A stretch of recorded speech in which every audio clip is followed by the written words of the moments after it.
Est-ce que c'est OK en régie? Bon, il est 14h30, bonjour à tous. Je m'appelle Adrien Lehmann, je suis hyper content d'être avec vous pour entamer cette deuxième table ronde de la journée de lancement de l'éducation, de la semaine de l'éducation financière. Je vois que vous êtes très nombreuses dans la salle avec voilà, certains visages familiers, puisque c'est vrai que à la direction de l'éducation financière, à la Banque de France, on a l'occasion d'intervenir chaque jour, en réalité, dans de nombreux établissements. Et c'est ensemble qu'on fait vivre cette stratégie EducFi, en particulier sur ce que nous, on appelle le pilier 4, c'est-à-dire les compétences en économie, à travers la collection des ABC de l'économie que vous voyez ici. Vous retrouverez sur notre site internet des vidéos, des fiches techniques, des présentations très variées, en plus des interventions qu'on fait directement dans les lycées pour porter jusqu'à vous ces connaissances, ces compétences en éducation économique, disons financière et monétaire. Et puis vous connaissez bien sûr Citeco, la Cité de l'économie, qui apporte aussi ses ressources en économie. Alors, avec les collègues économistes d'EducFi, quand on s'est posé la question de savoir comment est-ce que concrètement on pouvait parler d'économie avec la question des arnaques, on s'est rendu compte qu'il y avait devant nous un sacré boulevard, parce qu'évidemment, les arnaques financières, pour chaque individu, le moins qu'on puisse dire, c'est que c'est un peu plus qu'un petit désagrément, ça peut être une vraie perte de pouvoir d'achat par moment. Et au niveau agrégé, en France, rien que sur la seule question des moyens de paiement, c'est 1 milliard d'euros qui sont captés par des fraudes, qui sont retirés aux agents économiques, ménages et entreprises. Et donc, c'est 1 milliard d'euros qui aurait pu être mieux utilisé, qui aurait été investi dans des secteurs qui ont du sens pour nous, comme la transition écologique, comme la transformation numérique, comme d'autres secteurs encore qui aujourd'hui ont tant besoin de ces capitaux. 1 milliard d'euros qui sont mal distribués, c'est un marché qui fonctionne moins bien, c'est moins d'efficacité économique. Et puis, 1 milliard d'euros mal distribués, c'est aussi moins d'équité. Parce qu'il y a des agents économiques à qui on prend des sommes d'argent et qui se retrouvent avec un pouvoir d'achat diminué, alors même qu'ils avaient une contribution qui était tout à fait significative au fonctionnement de notre économie. Alors aujourd'hui, je suis avec Marine Soubiel, qui est experte en surveillance des moyens de paiement à la Banque de France, et avec Shahinez Benmissi, qui est inspectrice de la Banque de France et qui, par ses missions, supervise le secteur bancaire et donc a l'habitude de voir des mécanismes frauduleux, des établissements qui ont un comportement qui n'est pas tout à fait toujours complètement irréprochable. Donc j'espère que c'est une conversation qui va être le plus enrichissante possible. L'idée, c'est qu'on passe 40 minutes ensemble, d'abord à échanger avec Marine et Shahinez, et puis ensuite 20 minutes pendant lesquelles, dans la salle, et puis aussi à distance, puisque vous êtes très nombreux à nous suivre sur Internet, on puisse échanger ensemble, se poser le maximum de questions, et j'espère que dans 1h30, on pourra se dire, dans 1 heure, excusez-moi, on pourra se dire ensemble, vous voyez, je suis déjà en train d'allonger le temps de cette conférence, dans 1 heure, on pourra se dire ensemble qu'on a bien travaillé. Alors, avec cette petite zapette, je vais essayer, mais ce n'est pas facile, voilà, formidable, ça passe directement, de vous présenter quelques données, puis je vais tout de suite donner la parole à Marine, qui va peut-être pouvoir commencer par nous présenter les grands schémas, les grands types de fraudes qui sont classiquement observés en matière de moyens de paiement, si ça vous va, Marine. Oui, alors vous m'entendez bien ? Alors merci Adrien et bonjour à tous. Alors avant de répondre à la question, je voulais introduire 2 définitions, qui est celle du périmètre des moyens de paiement scripturaux. Il faut bien le distinguer du périmètre du fiduciaire, des moyens de paiement fiduciaires qui, recouvre les billets et les pièces, alors que le scriptural, lui, c'est tous les autres moyens de paiement, donc la carte, le chèque, le prélèvement, le virement, etc. Ensuite, je voulais revenir sur la définition de la fraude, qui est l'utilisation illégitime d'un moyen de paiement avec pour conséquence un préjudice financier. Donc ça exclut tout ce qui est tentative de fraude où il n'y a pas de préjudice financier, mais aussi les cas d'escroquerie où l'utilisateur du moyen de paiement va payer l'escroc et ne se verra pas livrer le bien ou le service. Donc là, il y a un préjudice financier, mais il n'y a pas d'utilisation illégitime du moyen de paiement. Pour revenir à la question, Donc je voulais m'appuyer sur 2 graphiques qui retracent l'évolution de la fraude ainsi que l'évolution des flux de paiement. Donc le premier, qui est celui qui est présenté actuellement, on voit 2 courbes, celle de la fraude qui est en vert, puis celle des flux de paiement échangés qui est en orange. Donc avec des échelles, je suis désolée, il est un peu compliqué le graphique, mais je trouvais que c'était intéressant de superposer ces 2 courbes pour voir les tendances. Donc pour la courbe de la fraude, l'échelle est à gauche, et pour la courbe des flux de paiement, l'échelle est à droite. Si on s'intéresse donc à la première courbe, la fraude, donc on peut voir que la courbe a 2 phases. La première, de 2016 à 2019, qui est une croissance assez rapide, où on voit que la fraude passe de 800 millions d'euros à 1,2 milliard d'euros. Puis une deuxième phase où on voit que la fraude a tendance à se stabiliser autour de 1,2 milliard d'euros. Ensuite, pour la courbe des flux de paiement échangés, on a aussi 2 temps sur cette courbe qui est plutôt à l'inverse de la première, où on voit qu'entre 2016 et 2019, les flux de paiement progressent lentement. Puis on voit une accélération à partir de 2019, où là, au global, en fait, on arrive à une croissance de 60% sur les flux de paiement, alors que c'est 40% sur la fraude. Ensuite, je voulais passer au deuxième graphique qui retrace aussi l'évolution de la fraude. Mais l'avantage de celui-ci, c'est qu'on voit la fraude ventilée par moyen de paiement. Alors, pour lire ce graphique, c'est combien d'euros de fraude pour 100 000 euros de paiement. Si je prends l'année 2019, on se positionne au pic. On voit que pour 100 000 euros de paiement, nous avons 4,10 euros de fraude, dont 1,90 € de fraude sur le chèque, 1,60 € de fraude sur la carte et 60 centimes d'euros de fraude sur le virement. Et le reste, bon, c'est non significatif. Donc ce qu'on peut voir sur ce graphique et qui est assez frappant, peu importe l'année observée, c'est qu'il y a 2 moyens de paiement qui ressortent plus que les autres. C'est le chèque et la carte. Alors, pourquoi ?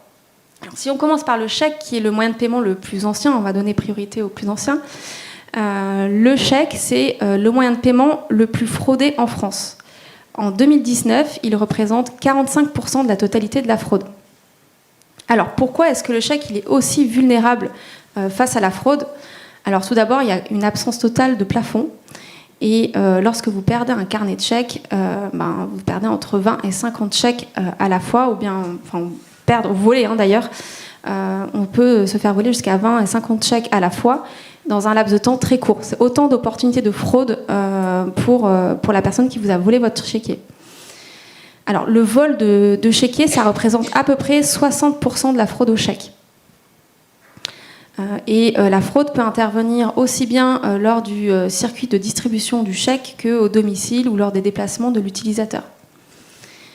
Ensuite, il y a un deuxième facteur important de vulnérabilité du chèque face à la fraude, c'est son support physique papier, qui peut être gratté, gommé, effacé, et le fraudeur peut ensuite réécrire l'information qu'il souhaite pour pouvoir l'encaisser facilement.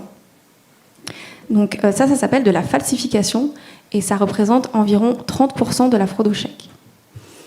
Ensuite, si on s'intéresse à la carte, c'est 40% de la totalité de la fraude en 2019. Alors, il faut savoir que sur la carte, il y a un segment qui est particulièrement vulnérable. C'est celui qui est le paiement sur Internet. C'est vraiment le segment qui fait grandement augmenter la fraude sur la carte. Et on peut voir que lors du développement du e-commerce, on a eu aussi un développement important de la fraude sur la carte. Alors, quelles sont les techniques de fraude les plus communément observées sur la carte ? Alors, tout d'abord, nous avons le hameçonnage, ou communément appelé aussi phishing, où le fraudeur va envoyer un courriel à sa victime en usurpant l'identité d'une entreprise qui a pignon sur rue, en usurpant même sa charte visuelle, et va inviter la victime à se connecter à un site frauduleux. Une fois que la victime est sur ce site frauduleux, elle va être amenée à saisir des informations personnelles, et notamment celles de sa carte bancaire. Ensuite, nous avons une autre technique communément utilisée qui est celle de l'utilisation de logiciels malveillants, aussi appelés malware, qui, elles, visent directement les serveurs, les ordinateurs, les téléphones portables. Un exemple commun, c'est celui de l'enregistrement par le logiciel des touches que vous allez frapper sur votre clavier. Donc voilà, quelques exemples de fraudes communément observées. C'est hyper clair, Marine. Et c'est vrai que maintenant, on a les grands chiffres, on a la progression, puis on a même déjà quelques éléments de fraude. Alors du coup, je me tourne maintenant plutôt vers Shainez, parce que vous, dans les établissements, vous voyez des montages, des mécanismes qui sont très variés. Est-ce que très concrètement, vous pouvez nous présenter, même si effectivement Marine en a déjà évoqué quelques-unes, quelles sont les grandes typologies de fraude aux moyens de paiement? Et surtout, Shainez, comment est-ce qu'on peut mieux les détecter?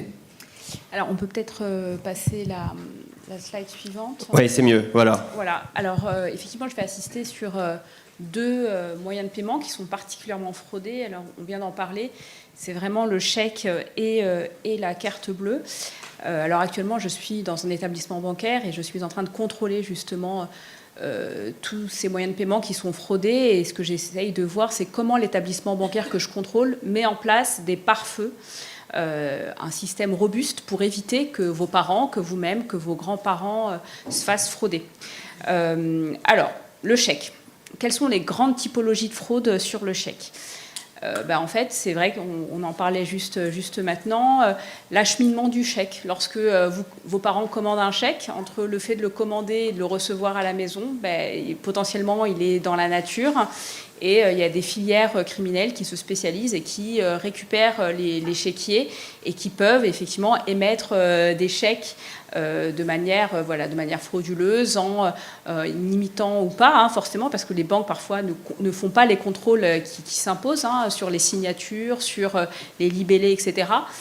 Donc c'est une première modalité de fraude, le détournement du chèque lorsqu'il est acheminé. Et c'est pour ça qu'aujourd'hui, les banques sont extrêmement vigilantes à où vous allez chercher votre chéquier. Est-ce que vous allez pouvoir le récupérer en agence ou le faire envoyer chez vous avec une modalité suivie. Donc ça, c'est vraiment une vigilance que vous devez avoir. La deuxième manière, finalement, d'arnaquer avec le chèque, c'est un chèque valide. Vous voulez payer vos impôts et le chèque va être intercepté. Vous allez faire un chèque au trésor public et puis quelqu'un va intercepter le chèque. Et alors qu'il y avait écrit trésor public, ça va devenir trésoré publico-royer, par exemple. Donc on va, si vous voulez, rajouter des lettres là où il y avait le libellé du chèque. Vous voyez à quoi ça ressemble un chèque? Donc il y a le libellé et donc trésor public va devenir trésoré publico, comme si quelqu'un s'appelait trésorier publico. Et donc là, typiquement, je vous ai donné un autre exemple que j'ai vu actuellement en mission. Donc une dame fait un beau chèque, vous voyez, 9 400 €. Et c'est ce que disait Marine, il n'y a pas de montant limite dans les chèques. Donc on peut aller très très haut, ce qu'on appelle les chèques circulants, au-delà de 10 000 €. Donc là, ce n'est pas un chèque circulant, c'est un chèque qui a une valeur faciale inférieure à 10 000 €. Donc 9 400 €, un beau chèque quand même, qui a été fait à Christian Dior Couture, c'est vrai. Et donc ce chèque a été intercepté, envoyé par la poste, intercepté. Et qu'est-ce qu'il est devenu, ce chèque? Il est devenu Chaudard Cynthia. Voilà, donc soyez hyper vigilants quand vous écrivez les libellés, écrivez-les en noir, de manière extrêmement resserrée. Et j'ai même vu certains conseils qui disaient mettez un bout de scotch dessus sur le libellé, comme ça devient infalsifiable. Ça c'est gratté, c'est ça, Shainez? Comment est-ce que vous modifiez ça? Alors là, c'est très grossier. C'est très grossier. Il y a des techniques qui sont quand même plus sophistiquées, mais effectivement, c'est gratté et on réécrit par-dessus. Est-ce qu'on pourrait revenir sur le slide précédent? Donc une illustration très concrète des fraudes. L'autre illustration concrète de fraude, c'est le recours à des mules. Et ça pourrait très bien vous arriver lorsque vous serez majeur, que quelqu'un vient vous voir en vous disant « Oh là là, je dois partir en vacances, malheureusement j'ai un chèque de 1 000 €, je te donne 50 € si tu l'endosses et tu me fais un virement ». Manque de peau, vous allez prendre le chèque pour vous allez soit sortir du cash, soit lui faire un virement immédiat et le chèque va revenir sans provision. D'accord? Donc ça, c'est malheureusement une arnaque qui arrive très souvent, les recours à des mules. Vraiment, le conseil, c'est n'endossez jamais de chèque. C'est vraiment trop, trop dangereux, ni vous, ni vos parents. Alors, je vais passer sur les cartes bancaires maintenant. C'est effectivement un autre moyen qui est très fraudé. Alors, effectivement, on parle de vente à distance. La vente à distance, quand on achète sur Internet, et surtout quand on achète sur Internet sur des sites qui ne sont pas sécurisés. Aujourd'hui, on a ce qu'on appelle l'authentification forte. Vous demanderez à vos parents, ou pour ceux qui ont déjà des moyens de paiement, vous verrez, vous recevez un message en fait sur votre téléphone portable qui vous permet d'authentifier votre achat. Tous les sites internet ne proposent pas ce système d'authentification forte. Et donc, effectivement, vous pouvez vous retrouver plus vulnérable sur des sites internet sans authentification forte. Donc, là, il faut être vraiment très, très vigilant. Je ne reviendrai pas sur les différentes techniques, le spoofing, le vishing, le phishing, le smishing. Si vous avez des questions à me poser, n'hésitez pas, je vous reviendrai sur les schémas. Juste sur le spoofing, qu'est-ce que c'est ? C'est vraiment ce qu'on appelle l'ingénierie sociale. Aujourd'hui, avec le portable, on peut imiter les téléphones de n'importe quelle banque. Et c'est un conseiller bancaire qui vous appelle, sauf qu'en fait, c'est un fraudeur derrière. D'accord ? Donc ça, il faut être extrêmement vigilant. Des gens ont perdu beaucoup d'argent avec ces techniques. Très rapidement sur comment prévenir, comment se protéger contre ces fraudes. Donc voilà, le chèque, hyper vigilant, faites passer le message. On est très très vigilant quand on fait un chèque au libellé. On fait attention quand on n'a pas reçu son chéquier. Il faut vraiment tout de suite aller se rapprocher de sa banque. Et au niveau des cartes bancaires, on ne répond jamais au téléphone. Un conseiller bancaire ne vous appellera jamais pour vous demander vos codes, ne prendra jamais la main sur votre application, tout ça. Enfin voilà, il faut vraiment faire passer le message. Autour de vous, c'est pas que les personnes âgées qui sont potentiellement vulnérables, victimes de ces fraudes. Moi, aujourd'hui, je contrôle des dossiers, je peux vous assurer, c'est tout le monde. Tout le monde qui est susceptible d'être la proie de ces fraudeurs. Et surtout, il faut contrôler ses comptes. Alors, ça fait jamais plaisir de se voir à découvert, pour ceux qui ne contrôlent pas souvent leurs comptes. Mais il faut faire vraiment très, très attention, contrôler régulièrement, parce que c'est vraiment le meilleur moyen de détecter le plus tôt possible la fraude.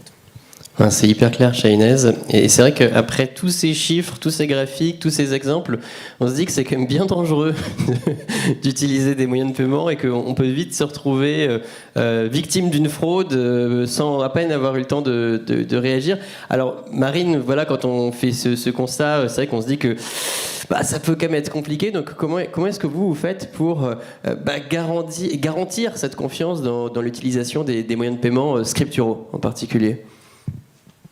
Alors, on a plusieurs outils pour ce faire. On a tout d'abord un outil qui nous permet d'agir en amont, qui est l'avis de sécurité qu'émet la Banque de France lors de l'agrément d'un établissement bancaire. Alors, l'agrément, il est délivré par l'autorité de contrôle prudentiel et de résolution, la CPR, qui est le gendarme des banques, qui délivre au moment où l'établissement démarre son activité. Et à cette occasion-là, la Banque de France émet un avis de sécurité pour s'assurer que l'établissement dispose bien, avant de démarrer son activité, d'un dispositif qui est conforme aux attentes en termes de sécurité, notamment au niveau du système d'information. Ensuite, nous avons le contrôle sur pièce qui se concrétise par des réunions avec les établissements de la place.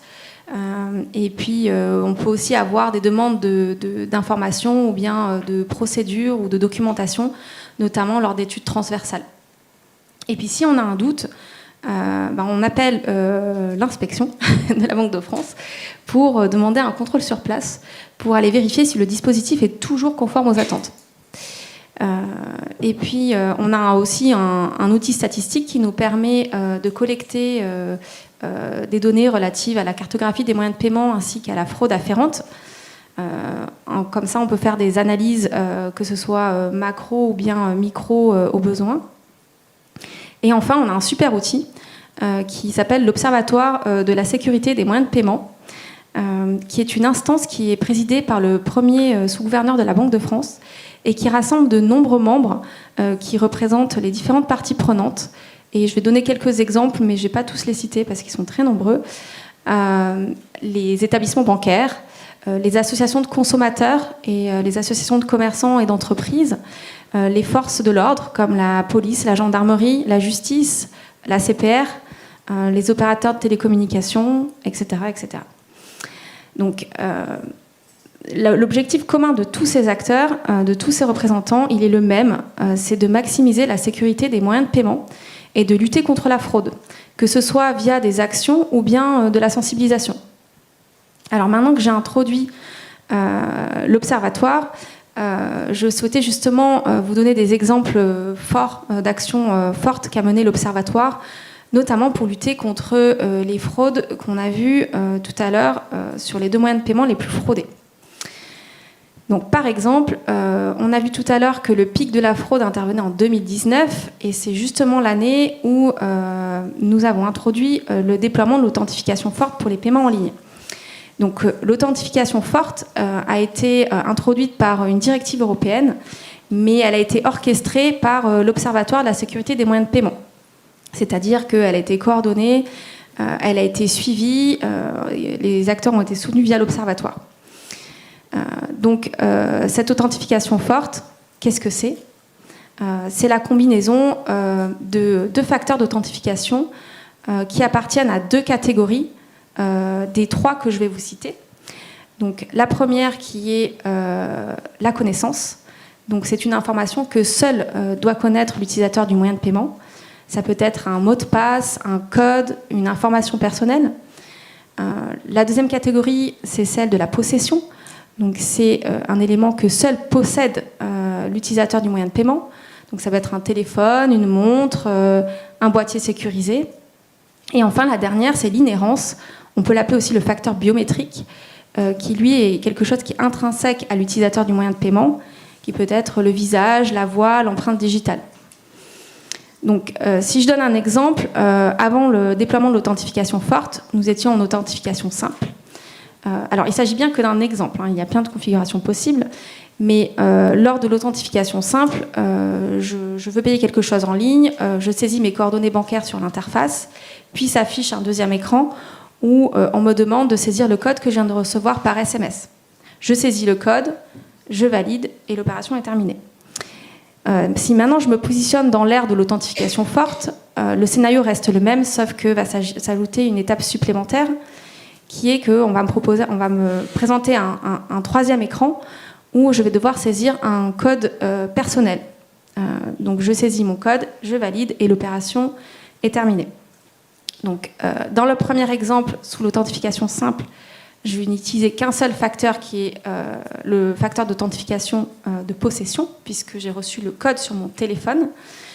Dans le deuxième cas, j'ai rajouté le deuxième facteur qui est celui de la connaissance, puisque c'est un code que je connais, qu'il n'y a que moi qui connais ce code. Donc il faut savoir que ce déploiement de l'authentification forte a permis de sécuriser techniquement toute la chaîne des paiements et a donc permis de faire baisser la fraude sur la carte bancaire et aussi sur les virements banque en ligne. Ensuite, si je passe au chèque, là aussi, l'Observatoire a mis en place un plan d'action qui lui a débuté en 2020. L'Observatoire a émis une dizaine de recommandations qui s'adressent à tous les acteurs de la filière, que ce soit les utilisateurs ou bien les banques ou les forces de l'ordre ou enfin les sociétés spécialisées dans le traitement des chèques. Et cela a permis de bien faire baisser la fraude au chèque dans la durée, même si la fraude au chèque est toujours très prégnante. Des exemples de recommandations, par exemple faciliter la mise en opposition d'un chèque perdu ou volé, ou bien encore protéger les chéquiers lors de leur envoi au domicile de l'utilisateur du moyen de paiement, ou enfin améliorer les contrôles des banques lorsqu'elles contrôlent les chèques, que ce soit du côté de la banque de la personne qui écrit le chèque, ou bien que ce soit du côté de la banque de la personne qui va encaisser le chèque. Donc voici, ça c'est des petits exemples de comment on fait pour garder la confiance des utilisateurs dans les moyens de paiement. Okay, c'est hyper clair, Marine. Alors c'est vrai qu'on a évoqué la question de cet observatoire, des actions de la Banque de France. On a aussi évoqué la manière dont les entreprises, en particulier les établissements bancaires, les émissions de crédit, comment est-ce que les ménages aussi, en étant plus vigilants, peuvent essayer de limiter ce montant très élevé qui est fraudé chaque année, et en même temps pour modifier la structure des marchés, pour leur permettre de mieux fonctionner. Il y a un acteur qui est très important, c'est celui qui réglemente, l'État, les institutions publiques qui fixent les règles. Alors peut-être que Shaines, vous pouvez nous expliquer justement comment est-ce que cette réglementation, ces contrôles peuvent favoriser d'avoir davantage de confiance, un système qui fonctionne mieux, et à la fin essayer de faire baisser ce montant de fraude qui, malgré tout, reste encore beaucoup trop élevé. Oui, alors du coup, je vais vous présenter ce qu'on met en place en France pour justement nous protéger collectivement. Alors déjà, ce qu'il est important d'avoir en tête, c'est pour protéger nos moyens de paiement, on est sous l'égide de ce qu'on appelle une directive, la DSP2, qui va bientôt faire l'objet d'une actualisation, qui va devenir DSP3. En tout cas, là, pour l'instant, c'est la DSP2, donc c'est la directive sur les moyens de paiement, en gros, pour faire simple. Et c'est c'est une directive, donc c'est au niveau communautaire, au niveau européen, c'est la Commission européenne qui a travaillé avec le Parlement sur cette réglementation, qui a essayé de mettre en place un cadre harmonisé entre les différents États de l'Union européenne pour justement protéger les consommateurs. Donc ça, c'est vraiment notre cadre de travail. Et donc c'est grâce à ce cadre de protection réglementaire qu'on est passé aujourd'hui de manière beaucoup plus large sous le système de l'authentification forte qu'on vient de vous présenter. Donc avec ces trois systèmes, le code, l'appareil plus la caractéristique personnelle du client. C'est ce qui caractérise en gros l'authentification forte. Donc nous, on travaille en tant que contrôleur, en tant qu'inspection de la Banque de France, à s'assurer que les établissements bancaires respectent bien ce cadre réglementaire. Et puis aussi, on veille à ce que l'OSMP, les recommandations de l'OSMP, alors qu'ils n'ont pas vraiment force de loi, c'est pas écrit dans le marbre de la loi, ce sont des recommandations, mais des recommandations qu'on va vraiment s'attacher à mettre en œuvre. Et donc là, par exemple, actuellement, je suis dans un établissement bancaire où je vérifie que cet établissement a bien mis en place un dispositif qui est adapté aux recommandations de l'Observatoire donc de l'OSMP. Donc je vais juste vous présenter ce qu'on regarde actuellement. Donc l'OSMP a mis en place 13 recommandations pour s'assurer que tous ceux qui sont fraudés puissent être remboursés. En tout cas de manière légitime et remboursée rapidement. Parce qu'effectivement, il y avait un vrai sujet, c'est que on pouvait faire l'objet d'une fraude, perdre plusieurs milliers d'euros et la banque, l'assurance rejetait un peu le bébé et finalement le consommateur n'était jamais remboursé. Et donc voilà, l'OSMP est venu justement préciser, émettre des recommandations pour cadrer et inciter très très très fortement les banques à, lorsque c'est nécessaire, rembourser le client. Et surtout mener des investigations diligentes, rapides, pour s'assurer que les moyens de paiement qui étaient fraudés étaient sécurisés, qu'on mettait tout ce qu'il fallait en place pour mener des investigations, pour savoir ce qui s'était passé. Et donc c'est les 30 jours que je rappelle ici, 30 jours pour mener les investigations lorsqu'un client subit une fraude, lorsque la banque décide que non, le motif n'est pas légitime de remboursement, que alors là c'est lorsque le client par exemple a remis ses codes. Ça, il faut savoir que lorsque vous remettez vos codes confidentiels de carte bancaire, souvent les banques refusent de vous rembourser. D'accord ? Et donc c'est pour vous. Donc il faut être extrêmement vigilant à ça, c'est ce que je vous disais tout à l'heure, on ne donne jamais ces codes à personne, parce qu'effectivement la banque peut refuser de vous rembourser et en revanche elle doit le justifier. Elle doit prouver matériellement que vous avez donné vos codes et que vous avez fait preuve de négligence grave. C'est vraiment ce concept de négligence grave que vous devez retenir. Et qu'est-ce que c'est la négligence grave ? C'est lorsqu'on a donné ses codes de carte bancaire, quand on a donné son code d'application, son identifiant d'application. Tout ça, c'est autant d'éléments qui permettent de nourrir ce qu'on appelle la négligence grave, d'accord ? Donc ça, c'est des choses qui doivent être justifiées par votre banque. Et aujourd'hui, grâce aux journaux de connexion, les banques, elles sont tout à fait capables de savoir qui s'est connecté d'où. Je regardais ça pas plus tard que la semaine dernière, une cliente qui a porté recours devant la banque parce qu'un virement de 5 000 € était parti de son compte. Et en disant que quelqu'un m'a appelé et moi j'ai rien fait, le virement est parti tout seul. La banque a été capable de prouver qu'il y a eu une connexion depuis son PC de la maison et pas de l'iPad. Donc il y avait les différentes adresses IP, donc elle a été capable de prouver que c'était l'adresse IP qui s'était connectée à l'application de la banque, etc. Et donc elle a refusé de lui rembourser parce que malheureusement tout était parti de ses propres moyens de paiement. Et ça, la banque a été capable de le matérialiser. D'accord ? Donc voilà, aujourd'hui les banques elles doivent vraiment prouver et elles sont en mesure de le faire. Donc c'est vraiment l'effet des recommandations de l'OSMP.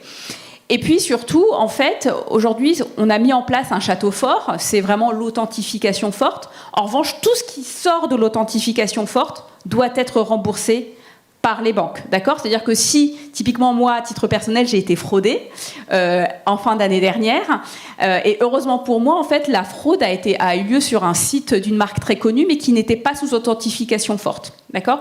Donc là, effectivement, ils ont pu prélever un certain nombre de sommes sur ma carte bancaire, mais sans recourir à l'authentification forte. Et donc là, j'ai été remboursée automatiquement à J+1, d'accord ? J+1, ça veut dire que j'ai été fraudée le mercredi. Disons que le vendredi, la banque j'avais de nouveau les sous sur mon compte, d'accord ? Donc c'est vraiment cet effort de célérité à J+1 pour tous les moyens, pour toutes les fraudes qui ont lieu, si vous voulez, sur des moyens de paiement qui n'ont pas été sécurisés par de l'authentification forte. Alors maintenant, très rapidement sur comment on fait pour contrôler. Donc là, je vous ai parlé de la réglementation, mais tout ça, c'est un tigre de papier, d'accord ? La réglementation en elle-même, elle ne va pas arrêter les fraudeurs. Et c'est nous qui, précisément, à la CPR, à la DCPC, donc c'est la direction justement qui va protéger les consommateurs, qui va s'assurer des bonnes pratiques commerciales. Et puis nous, à l'inspection, où on peut envoyer des équipes contrôler les dispositifs des banques, qui allons vérifier que les banques, elles ont le bon dispositif en place, les bonnes applications sécurisées, les bons moyens les bons systèmes d'authentification forte, qu'elles remboursent les clients qui doivent être remboursés. Et je peux vous dire que c'est pas toujours le cas, parce que faut le savoir, hein, les banques, c'est de l'argent qu'elles perdent, hein, donc elles vont regarder à 2 fois avant de rembourser quelqu'un, pas toujours très rapidement. Et donc nous, notre rôle, c'est s'assurer que c'est remboursé en temps et en heure. Et si on refuse de rembourser, que les courriers qui partent aux clients sont clairs et sont bien justifiés avec toutes les preuves qu'il faut. Voilà. C'est hyper clair, Shainez, et on voit qu'il y a quand même à la Banque de France, à la CPR, des équipes dont le métier est d'identifier ces fraudes et de mener les vérifications qui s'imposent. Donc ça, c'est aussi ça qui apporte de la confiance, ce que vous nous expliquez, Marine, tout à l'heure. Alors, c'est vrai que jusque-là, on a évoqué des typologies de fraude qui restent relativement classiques, hein, la fraude au chèque, qui est peut-être le classique des classiques, et puis des fraudes liées à l'utilisation des moyens de paiement et notamment la carte bancaire, mais c'est vrai que on observe aujourd'hui ce qu'on appelle parfois nous à la Banque de France le nouveau visage de la fraude, hein. Il y a 2 nouvelles techniques qui permettent de voler de l'argent, parce qu'en fait c'est exactement de cela dont il s'agit. Et peut-être que Marine d'abord pour commencer, puis Shainez ensuite, vous pouvez nous donner un peu ce nouveau visage de la fraude qui, si je comprends bien, est davantage fondé sur la manipulation, des utilisateurs. Alors en effet, depuis quelques années, on voit se développer la fraude fondée sur la manipulation, qui vise justement à contourner l'authentification forte, qui a permis de bien sécuriser techniquement la chaîne des paiements. Donc les fraudeurs n'ont plus d'autre moyen que de se tourner vers l'utilisateur du moyen de paiement, de le cibler et de le manipuler pour que cet utilisateur communique ses informations personnelles et valide l'opération frauduleuse. Alors, le scénario habituel, le plus classique, c'est le fraudeur qui va appeler la victime, soit par téléphone ou bien la contacter via messagerie instantanée, et donc va lui expliquer qu'il est son conseiller bancaire ou bien un agent spécialisé lutte antifraude de la banque du client, et va prétexter un test de sécurité ou bien la détection d'une opération atypique sur le compte de son client, donc de la victime en l'occurrence, et va demander une vérification de l'authentification. À ce moment-là, la victime va communiquer des informations qui vont permettre aux fraudeurs d'utiliser le moyen de paiement de la victime à distance. Donc il faut savoir que ce type de fraude utilise des moyens techniques qui permettent de mettre en confiance l'utilisateur du moyen de paiement Et notamment, nous avons une phase préparatoire. Donc le fraudeur va préparer son appel en collectant des données sur sa future victime via notamment les réseaux sociaux, les sites internet publics, via des campagnes de hameçonnage, ou bien encore via du vol de données à des tiers, par exemple à des grosses entreprises ou des grosses institutions type sécurité sociale. Voilà. On entend très régulièrement des entreprises qui se font pirater des bases de données, donc voilà, ça peut venir de là également. Et puis ensuite, nous avons une technique que Shainez a abordée tout à l'heure, qui est le spoofing. Donc le spoofing, qu'est-ce que c'est ? C'est l'usurpation du numéro de téléphone de quelqu'un. En l'occurrence, le fraudeur va usurper le numéro de téléphone de la banque de la victime. Donc lorsqu'il va appeler la victime, sur le téléphone de la victime, il y aura écrit le numéro de sa banque. Donc c'est vrai que c'est quelque chose qui permet de vraiment mettre en confiance la victime qui croit vraiment parler à sa banque. Alors, quel est le coût que représente cette fraude par manipulation ? Alors, il s'agit d'une estimation. On estime ce coût entre 340 millions d'euros et 400 millions d'euros sur ces 3 dernières années par an. Donc, c'est un coût annuel. C'est hyper significatif comme montant. Oui. C'est loin d'être négligeable. Sur 1,2 milliard. Oui, c'est clair. C'est beaucoup.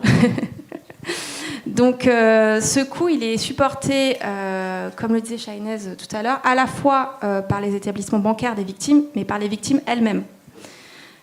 Et il n'y a pas de profil type des victimes.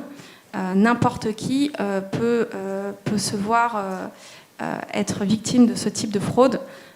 Ce n'est pas des personnes particulièrement vulnérables ou d'un certain âge. Vraiment, on peut voir toutes les gammes d'âge ou de catégories socio-professionnelles. Alors, que fait l'Observatoire face à ce type de fraude ? Je reviens toujours à l'Observatoire, mais c'est comme un super outil.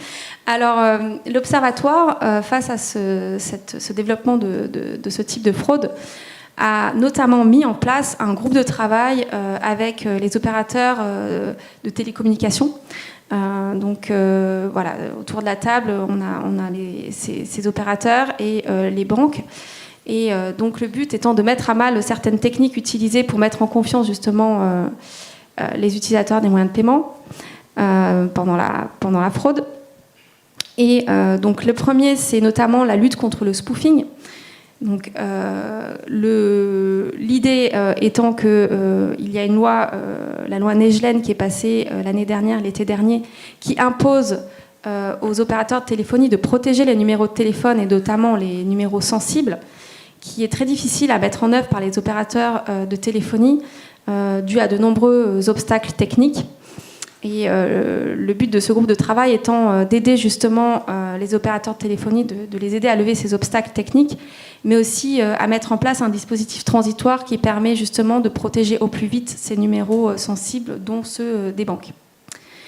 Et puis ensuite, nous avons une autre technique utilisée par les fraudeurs qui s'appelle le SIM swapping, qui consiste pour le fraudeur à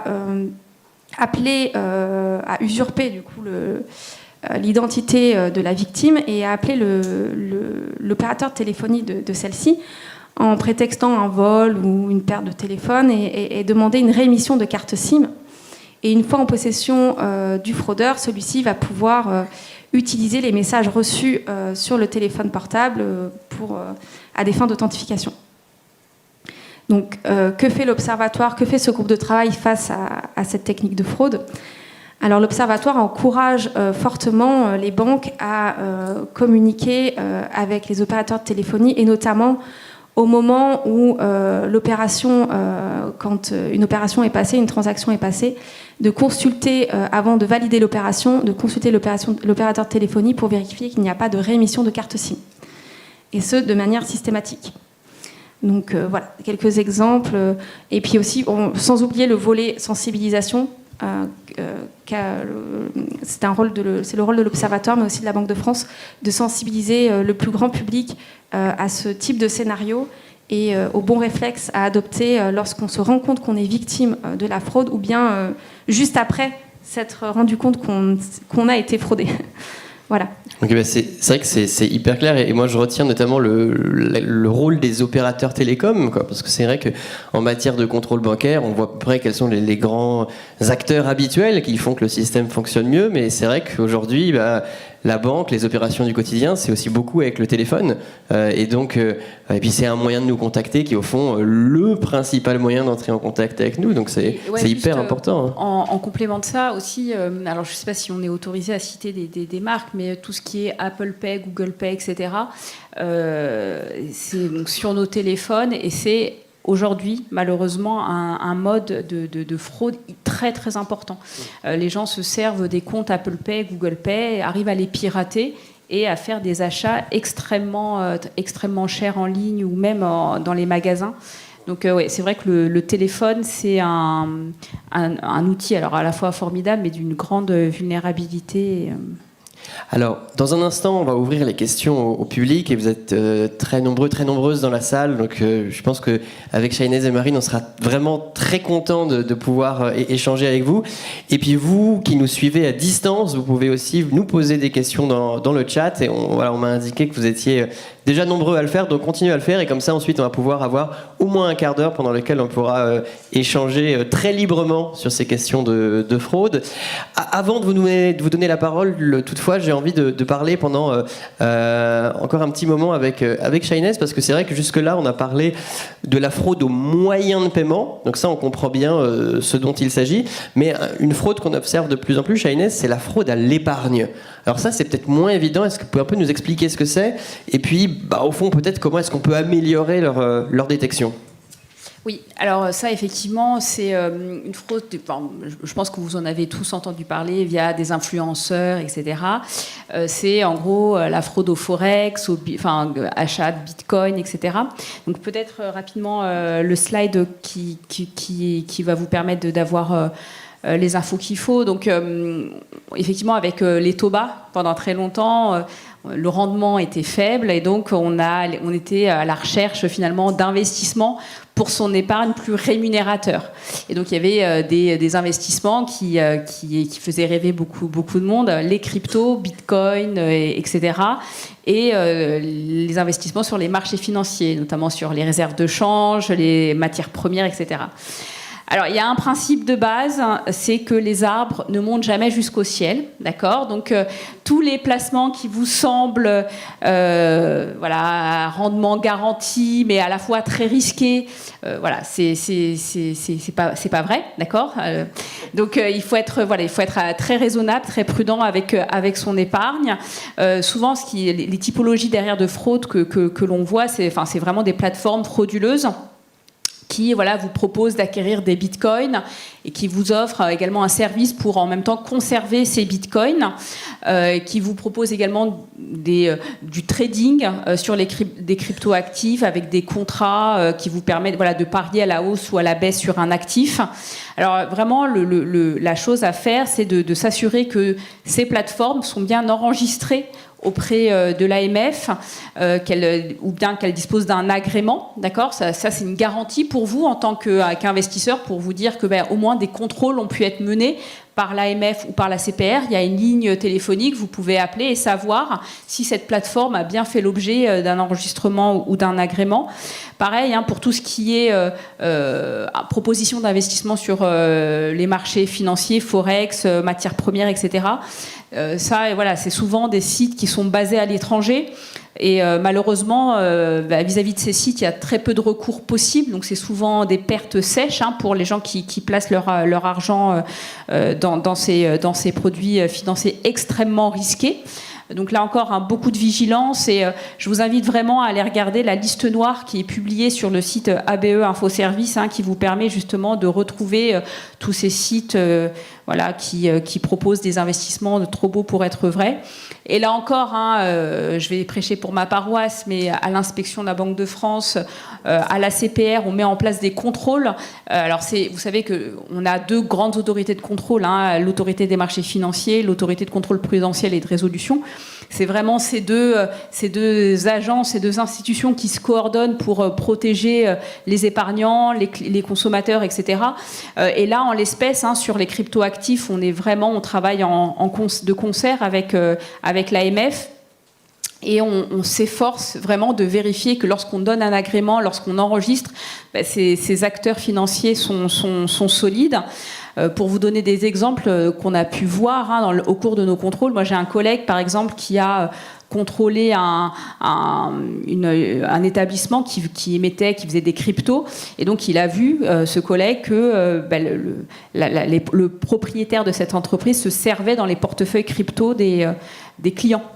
D'accord ? Donc ça, c'est pas terrible. Je pense que vous aimeriez pas que ça vous arrive. Voilà, c'est pour ça qu'il faut faire très attention là où on place son argent, et que contrôler ces acteurs, c'est important. Pareil, quand on agrègue, quand on enregistre un établissement, il faut bien s'assurer qu'ils ont ce qu'il faut en termes de système d'information, parce qu'effectivement, vous pouvez être, en tant qu'établissement financier, susceptible d'attaques, et on peut voler effectivement les portefeuilles crypto, les portefeuilles d'actifs numériques. Donc c'est très important, voilà, que tout ça soit bien contrôlé, surveillé, monitoré. Voilà. Ah, c'est hyper clair, et je crois qu'on a déjà fait un assez beau tour d'horizon des problèmes de fraude aux moyens de paiement, et puis de fraude à l'épargne, avec ces questions de nouveaux visages. Comment est-ce que les fraudeurs manipulent toujours mieux les clients? Alors, il nous reste une quinzaine de minutes, 15 minutes pendant lesquelles je vous propose de discuter de la manière la plus libre possible ici dans la salle, et puis aussi à distance, puisque sur YouTube, vous nous avez déjà fait parvenir de premières questions, mais je propose peut-être commencer par une question de la salle, si vous le souhaitez. Alors, monsieur, vous avez une question en haut. Alors, vous allez trouver dans votre accoudoir un micro qui va vous permettre de prendre la parole très tranquillement. Avec nous, on a un micro par siège, donc normalement, chacun va pouvoir participer dans les meilleures conditions. Allez-y, monsieur. Bonsoir à tous, merci pour l'intervention. J'avais 2 questions pour mademoiselle Marine. Alors, pouvez-vous réexpliquer le premier graphique, puisque j'ai pas du tout compris le lien entre les 2 graphiques. Et la deuxième, rapidement, j'ai pas compris de quelle manière l'Observatoire des moyens de paiement lutte contre le SIM swiping, c'est ça ? Donc la première question, c'était le lien entre les 2 graphiques. Okay. Et la deuxième, c'est une réexplication de la lutte contre le SIM swapping. Pas de souci. Alors, pour la première, donc le premier graphique, déjà le point commun entre les 2 graphiques, c'est qu'on parle de la fraude, et on regarde la fraude aussi par rapport à la totalité des flux échangés, les flux de paiement. Donc sur le premier graphique, on a une vision plutôt macro, puisqu'on voit le niveau de la fraude dans sa globalité. Donc là, on peut voir qu'aujourd'hui, on est autour de 1,2 milliard d'euros de fraude. Alors que dans le second graphique, l'avantage, c'est de voir la ventilation par moyen de paiement de la fraude. Mais on ne peut pas voir combien elle coûte au global en France aujourd'hui. Donc voilà, c'était ce que j'essayais de montrer entre ces 2 graphiques. Et c'est vrai que le premier graphique aussi permet de voir que on a un taux de fraude aujourd'hui qui baisse, parce qu'on a une augmentation des flux échangés, alors que la fraude a tendance à se stabiliser. Voilà. Je ne sais pas si j'ai répondu à votre première question. Si, c'est clair. Mais du coup, sur les flux de paiement, on parle de quel type de paiement Tout. Carte bleue, virement Oui, c'est ce que je disais au tout début. En introduction, j'ai rappelé le périmètre, où justement j'expliquais que c'est tous les moyens de paiement scripturaux. Donc on ne prend pas en compte le fiduciaire, donc billets et pièces. Donc là, c'est tout le reste. Donc vous avez le chèque, la carte, virement, prélèvement, monnaie électronique, enfin il y a tout le reste. Et alors il y avait donc une deuxième question qui portait sur le SIM swapping, oui. C'est ça? Alors, donc que fait l'Observatoire pour lutter contre le SIM swapping? Alors, l'Observatoire encourage les banques à consulter à chaque fois qu'un de ses utilisateurs de moyens de paiement, donc de cartes bancaires, à consulter l'opérateur de téléphonie. Donc il y a des API, il y a des branchements qui se font directement via une application avec les banques, où en fait il y a une information qui passe et qui va aller voir si la carte a été réémise chez l'opérateur de télécommunications. Donc à chaque fois, vous voulez faire un paiement en ligne, vous saisissez vos coordonnées de carte bleue, et au moment où vous devez recevoir votre message SMS, au moment où vous allez saisir le code, la banque va aller voir si, chez votre opérateur de téléphonie, s'il n'y a pas une réémission de carte SIM. Si c'est le cas, l'opération n'aboutira pas. Voilà, c'est ça en gros. Et si mon établissement bancaire ne le propose pas? Alors, normalement, elles vont toutes le faire. Alors, C'est en cours. on va peut-être donner la parole à quelqu'un d'autre dans la salle. Madame, je crois que vous avez une question. Oui, désolé, c'est à rapport Alors, je vous invite à prendre le micro pour que nos amis qui sont... Le micro qui est dans votre accoudoir, pour que nos amis qui sont en ligne puissent entendre votre question aussi dans les meilleures conditions. allumé. Voilà, on vous entend très bien. Ok, merci. Donc en fait, c'est par rapport aussi à ce swipe de carte SIM thing. Désolée, je n'étais pas au courant et ça c'est un peu alarmant pour nous les consommateurs. Et donc je me demande, est-ce que les sociétés de télécom donc, ont une obligation légale de notifier peut-être par courrier normal les personnes quand elles reçoivent ce type de demande? Vous avez perdu votre carte, votre téléphone, machin et tout, et nous sommes en train de produire une deuxième carte SIM. C'est-à-dire, est-ce que nous, on saura à un moment donné qu'il y a une deuxième carte SIM qui existe dans le monde? Alors, honnêtement, je n'ai pas la réponse précise à la question. Après, j'imagine que oui, c'est quelque chose qu'ils sont censés mettre en œuvre. Après, il y a une usurpation de l'identité de la victime. Donc, l'opérateur téléphonique pense avoir l'utilisateur du moyen de paiement. Après, je suis d'accord que de doubler l'information via une notification, que ce soit par courrier, par mail ou sur l'espace client, je pense que c'est une bonne solution, oui. Alors, il y avait encore un certain nombre de questions dans la salle. Alors, peut-être monsieur, ici? Bonjour, Christophe Lecomte, lycée Léonard de Vinci. Nous formons, des travailleurs sociaux, économie sociale et familiale, et ils vont être amenés à conseiller des gens, des usagers. Est-ce qu'il y a, à la Banque de France ou en France, un espèce de guichet unique où nos travailleurs sociaux pourraient pourraient au moins se contacter pour justement demander conseil et puis essayer de dénoncer la fraude et demander comment on monte un dossier, etc. Je n'ai pas été clair dans ma question, si. Est-ce qu'il y a un numéro d'appel, un guichet unique où les personnes peuvent appeler pour dénoncer une fraude? Alors, il y a une plateforme, la plateforme Thésée, où effectivement vous pouvez, dès lors que vous avez été l'objet d'une fraude, aller sur Internet et taper Thésée fraude et effectivement renseigner toutes ces modalités de fraude. Ça, c'est des choses qui sont faites. Sinon, au sein de la Banque de France, nous, on sensibilise beaucoup. Donc, cette action aujourd'hui, c'est vraiment notre preuve d'engagement. Mais il n'y a pas de guichet unique à la Banque de France pour recueillir les éléments de la fraude. Ça, c'est davantage Thésée. Et puis, lorsque vous allez porter plainte, c'est effectivement l'information qui sera consolidée au niveau des forces de l'ordre, des moyens de police. Mais en tout cas, la plateforme où vous devez aller pour renseigner les éléments de votre fraude, c'est la plateforme Thésée. Enfin, oui, c'est surtout au cas où la banque n'est pas complètement réceptive, parfois. Là, quand vous voulez dire... Quand la banque du particulier n'est pas réceptive à la demande... Lorsque vous voulez vous plaindre de votre banque, c'est ça? Parce que vous trouvez qu'elle n'est pas assez... Tout à fait. Un usager qui viendrait voir un conseiller familial économique et qui lui parlerait d'une fraude, quel conseil il pourrait lui donner? De s'adresser à qui? Donc vous dites à Thésée ou... Alors, je vais peut-être laisser la parole. Oui, si vous me permettez. Donc Hervé Mondange, association de consommateurs.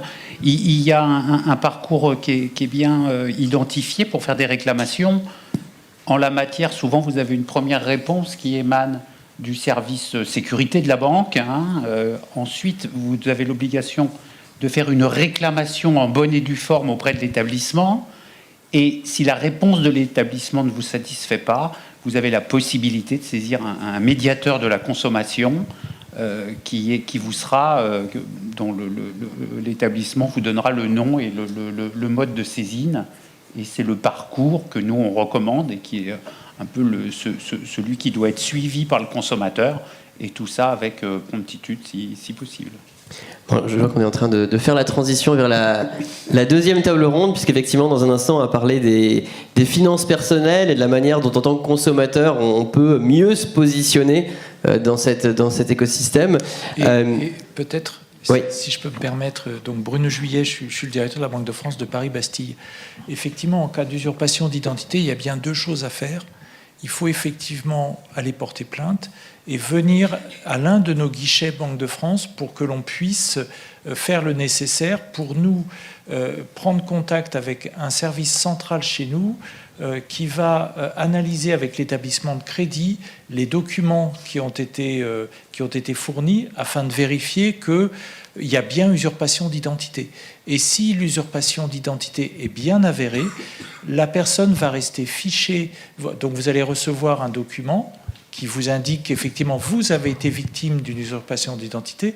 Ce document vous permettra d'aller voir votre établissement de crédit, n'importe quel banquier, pour obtenir un crédit, et vous restez fiché chez nous à la Banque de France, justement avec une indication particulière pour que, en cas où votre usurpateur continue d'essayer de vous faire un nouveau crédit à votre nom, eh bien, comme ce sera indiqué dans le fichier de la Banque de France, il ne pourra pas faire le crédit.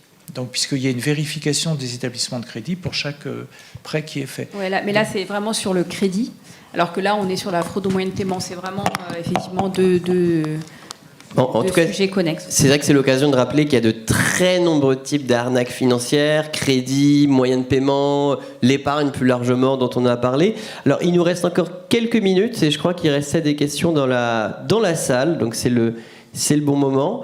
Peut-être monsieur tout au fond ? Oui, juste pour revenir sur deux choses. Dès lors que vous êtes victime d'une fraude aux moyens de paiement par carte bancaire, il y a une plateforme qui s'appelle Perceval et qui est accessible également, sur laquelle vous pouvez signaler les faits et qui vous délivrera une attestation. Thésée, qui est une plateforme vraiment de signalement pur, c'est-à-dire que globalement, il n'y a pas eu encore l'infraction qui a été consommée. Ça, c'est la petite différence entre les deux plateformes. Ensuite, pour revenir aux cartes SIM, oui, effectivement, beaucoup d'opérateurs, comme des opérateurs de fournisseurs d'énergie, ont des obligations de vérification d'identité. Chose qui n'est pas forcément toujours faite. C'est hyper clair. Bon, c'est bien, on avait pu avoir un petit focus sur en tant que consommateur, comment se comporter. Ça tombe bien, puisque voilà, dans un instant, on va pouvoir approfondir ce sujet avec tous nos invités. Alors, il y a une question intéressante qui nous est venue depuis Internet, de celles et ceux qui nous suivent sur YouTube. Il y a quelqu'un qui nous pose la question des comptes en banque qui sont ouverts de manière frauduleuse. Alors, nous dit-il, notamment par les banques en ligne. Alors, je lui laisse la responsabilité de cette affirmation.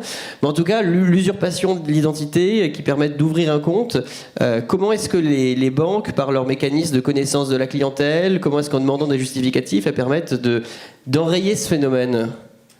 Alors, il y a deux choses. Hein. C'est soit des banques en ligne, type, pour vous rendre les choses plus concrètes, Revolut, etc., qui vous permettent effectivement d'ouvrir un espèce de compte de paiement et qui vous permet faire un certain nombre d'opérations de paiement. Et puis, vous avez les banques traditionnelles, nos grandes banques que l'on connaît, qui ont pignon sur rue en agence. Et là où, effectivement, ouvrir un compte bancaire, c'est pas une chose qui est si facile que ça. Il faut des justificatifs d'identité, il faut un certain nombre de justificatifs de domicile et un système de connaissance, de la clientèle qui se met en place et qui vise justement à garantir qu'on n'ouvre pas un compte à n'importe qui. Mais effectivement, le maillon faible aujourd'hui, et on essaye vraiment au maximum de sécuriser tout ça, c'est les banques en ligne, les banques digitales qui n'ont pas forcément leur siège en France et qui ont pu être moins regardantes en matière d'ouverture de compte. Aujourd'hui, je pense que si vous avez essayé d'ouvrir un compte sur N26 Revolut, vous voyez qu'on vous demande votre pièce d'identité, on met en place un certain nombre de systèmes pour s'assurer que c'est bien une personne physique qui essaye d'ouvrir un compte. Mais voilà, c'est des ouvertures qui sont à distance, et les ouvertures à distance, effectivement, sont toujours plus risquées. Et nous, quand on va contrôler effectivement les banques, on est très vigilant justement sur toutes ces ouvertures de comptes à distance, parce qu'on sait que traditionnellement, elles sont plus susceptibles d'avoir des comportements de fraude, de blanchiment d'argent, etc.